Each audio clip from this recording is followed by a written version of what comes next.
E quando você planeja, você estuda sobre a sua história. Então, tipo, o próprio planejamento já te ajuda a eliminar a causa anterior, que é a falta de conhecimento sobre a sua narrativa.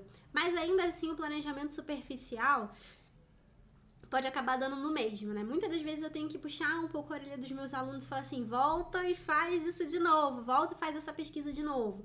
Porque é aquela pesquisa superficial. Olha a pesquisa na internet, não, às vezes nem abre nem o Wikipedia, assim, nem ao menos o Wikipedia.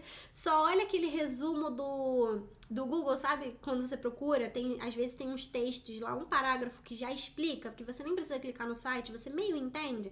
Pois é, mas quando você está escrevendo uma história, para tirar uma dúvida assim específica, até beleza, mas para você estar escrevendo uma história, tente entender um pouquinho mais daquele assunto. Não quero aqui que ninguém vire PhD no que está escrevendo, né? Ah, eu tô escrevendo, sei lá, algo que seja, deixa eu tentar pegar algum exemplo dos meus alunos. Ah, tinha uma das alunas que fez uma história e dentro da história a família ali tinha um ateliê de costura, né? Ela não precisou virar uma costureira, uma modista, uma expert, mas ela pesquisou ali os termos, pelo menos, necessários utilizados para dentro daquela história, para ela conseguir colocar palavras na boca do personagem, né? Se a personagem é uma costureira, se ela tá dentro do ambiente dela, alguma coisa ela vai falar que precisa de algum termo. Então, às vezes, pesquisar em blogs de costura, alguns termos utilizados, né? Ler um pouco sobre o que aquele universo ele fala, quais são as linguagens. Eu criei a história de um cozinheiro. Eu maratonei várias séries na Netflix, documentais sobre, e não só séries, não séries tipo Masterchef, mas séries documentais sobre culinária. Li blogs, pesquisei, li artigos. Então, ouvi, né, prestar atenção no quais são os termos que eles mais falam. Até o Ratatouille me ajudou nisso. Porque no Ratatouille ele fala a posição de cada funcionário dentro da cozinha, né? Quem é o sommelier, quem é o chefe, sous-chefe, quem cuida da banca do sei do que, não sei o que lá. Fiz uma lista ali, depois eu fui conferir nos blogs, fui conferir em alguns artigos, né? Pra ver se estava certo. Não sou uma chefe culinária. Não sou. Eu até esqueci, na verdade, o que eu pesquisei. Acontece, ainda mais eu tenho uma memória péssima e quem é mais antigo aqui sabe disso. Mas para escrever foi ótimo. Eu consegui usar os termos certos para colocar os termos na boca do meu personagem, né? Porque senão até mesmo o diálogo fica vazio, concorda?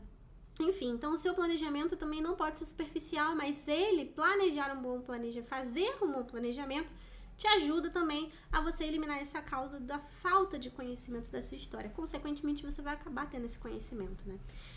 E é preciso analisar cada ponto separadamente. Inclusive, o link saiu da bio, mas aqui embaixo, para quem tá no YouTube, tem um link lá, um dos últimos links, que é o link pro guia, que é um guia que eu tenho que ensina passo a passo como planejar a história. É um guia que os alunos de dentro da jornada do Aprendiz de Escritor, que é o meu treinamento online, recebem. E como houve muitos pedidos para eu deixar esse guia disponível mesmo para quem não é aluno da jornada, porque, enfim, às vezes nem todo mundo consegue entrar no treinamento, eu deixei ele para ser adquirido separadamente. Mas nesse guia, até no site do guia, você pode entrar lá depois para dar uma olhada, tem como eu instruo você, como eu indico a você fazer esse planejamento, que é o BUP. O que é o BUP, né? É a base, universo, personagens e enredo. Às vezes, quando a gente vai fazer o planejamento, tem gente que corre para fazer um enredo, né? Logo de cara. O que seria essa parte do enredo? Seria, de fato, as cenas, os eventos, o que vai acontecer na sequência. Só que só isso não basta. Tanto que, pra mim, esse é o último elemento que você tem que prestar atenção. Antes disso, antes de você entender qual é a sequência de cenas que vai acontecer na sua história, você tem que conhecer aquela história. Conhecer onde aquela história se passa, quem são os personagens que vão habitar ali dentro, qual é a base, ou seja, a ideia principal que você quer abordar naquela história. Munindo disso, na hora de fazer um enredo, vai ficar, muito mais fácil. E é por isso que quando os alunos seguem realmente a risca e não tem preguiça de botar esse método em prática, não é à toa que os alunos depois eles falam quanto escrever ficou mais rápido e mais fácil pra eles, né? Quanto eles agora, antes eles demoravam anos pra tentar escrever e eles começaram a escrever muito mais rápido depois de conseguir ter isso.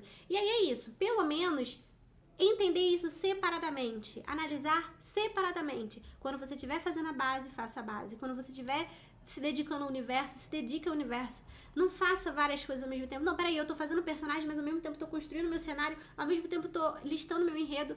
Aconselho a não fazer isso, porque sua atenção fica dispersa e aí você não consegue se dedicar 100% a uma coisa. E quando a gente não se dedica 100% àquilo, não fica tão bem feito quanto poderia fazer. É igual você fazer, sei lá, uma janta, faz vários pratos ao mesmo tempo. Se você tem muita experiência, vai dar certo. Se você não tem, você vai queimar uma coisa, outra vai ficar sem sal. Pode até sair no final, mas não vai sair tão bem feito quanto se você tivesse feito uma coisa de cada vez. Com toda certeza, tá?